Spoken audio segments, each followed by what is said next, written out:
সুষ্ঠু নির্বাচনের জন্য সংস্কার নিয়ে রাজনৈতিক ঐকমত্যের অপেক্ষায় থাকবে না ইসি, এমন মন্তব্য করেছেন প্রধান নির্বাচন কমিশনার এএমএম নাসির উদ্দিন।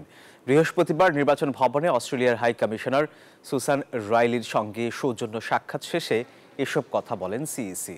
বলেন, রাজনৈতিক বিষয়ে উদ্যোগ নেওয়ার দায়িত্ব ঐকমত্য কমিশনের, এ বিষয়ে ইসি মন্তব্য করতে চায় না। তবে নির্বাচনকে কেন্দ্র করে যা যা করণীয় তা নিজেদের ক্ষমতার মধ্যে থেকেই প্রস্তুতি সম্পন্ন করছে নির্বাচন কমিশন। সিএসি আরও বলেন, অস্ট্রেলিয়া একটি সুষ্ঠু ও অংশগ্রহণমূলক নির্বাচন প্রত্যাশা করে এবং এ লক্ষ্যে বাংলাদেশকে প্রয়োজনীয় সহায়তার আশ্বাস দিয়েছে।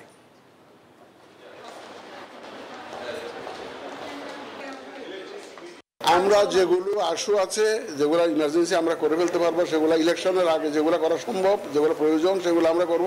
ঐকমত্য কমিশন থেকে তো ওনারাই বলবো দিবেন যে কখন কিভাবে কি করবেন, এটা আমাদের হাতে নাই। সুতরাং আমরা অনেকগুলো যেগুলো রাজনৈতিক বিষয় আছে, যেগুলোতে রাজনীতি ইনভলভ আছে, এটা ওনারা করে আমাদের সিদ্ধান্ত আমরা তখন জানবো। এটা নিয়ে কী দেন, কী ধরনের দেন আমরা তো আর জানি না।